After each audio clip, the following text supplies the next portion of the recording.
Hi, I'm Lisa Curran, and this is Penny for Your Thoughts, my video for ECS 110. So in ECS 110, we learned a lot about self-discovery and also understanding those people or those around you. The topics we covered in class typically aren't covered in a high school classroom because they have a tendency to be uncomfortable. And when conversations are uncomfortable, we tend to not talk about it. But by doing this, we actually add to the stereotype and the normative narrative that society has created about said topic. Some of the topics that we covered in class were more difficult to accept though. Growing up in small southern Manitoba, you didn't typically see a gay couple or someone who identifies as transgender. Racism was something I was also subject to quite often. It wasn't until I was old enough to make my own decisions that I realized I need to start accepting people for who they are. But sometimes I still find it difficult to accept the opinions that are being forced upon me. One example of this is dealing with gender in the classroom. Since I began ECS 110, I've been told not to use gender pronouns or gender identifiers when in the classroom.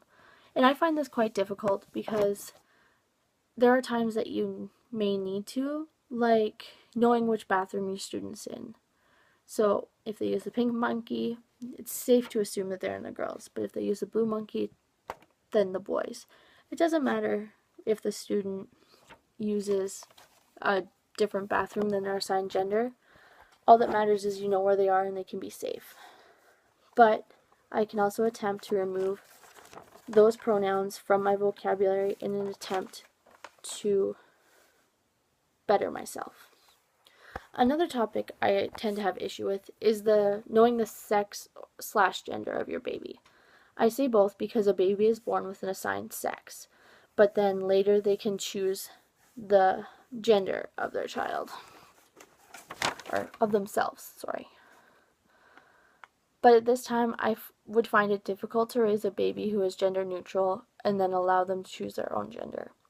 Personally, I would be okay with raising the child with their assigned sex, and as they grow older, if they decide that they are not their assigned sex and would prefer a different gender, I would be okay with that and I would be willing to accept them and still love them. I have participated in normative narratives many times before, usually when I was younger. Like the time I saw someone who was of a different ethnicity than I was, and I made a bit of a scene when I noticed them. But through the discussions that we've had in class, I learned that everyone has moments where they're actually racist and that I can't beat myself up over it because everyone has or will have done it. The readings used in the classroom help me to understand the suppressed side of the story and to also disrupt the normative narrative that I had been so used to hearing. The readings in Sensoy and D'Angelo's Is Everyone Really Equal helped me understand the common rebuttals that I had been hearing and how to deal with them when I do hear them. When I read Britt Bennett's I Don't Know What to Do with Good White People, I realized that being too nice to someone who's a different ethnicity than you can actually be taken as more of an insult than a kindness. Another story that really helped me change my perspective was that of Laura Budd. When she told us about her transition and how it was taken by friends and family in a more positive way than to that of her coworkers when it was viewed as more negative and she ended up having to change jobs. This really put it into perspective because you want to be accepting and you say that you will be, but sometimes you don't, even without noticing it. And so it really made me decide to watch how I act and think and behave in front of somebody who may need my help more than ever. It also made me happy to see how much happier Laura was after she had a change in jobs, and now that she's helping people understand themselves more now than ever. Although there are still some topics that I have difficulty understanding and having a different opinion on, ECS 110 has taught me a lot about acceptance and how we can disrupt the normative narratives that are constantly being told.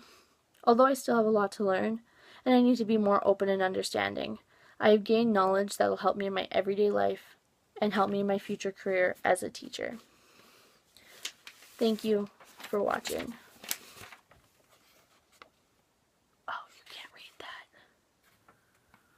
Well, here's my credit reel. Bud.Laura, 2015, February 8th. How small is too small of a community to transition in? Retrieved April 14th, 2017 from https://small-community-transition/. Second, Bennett B.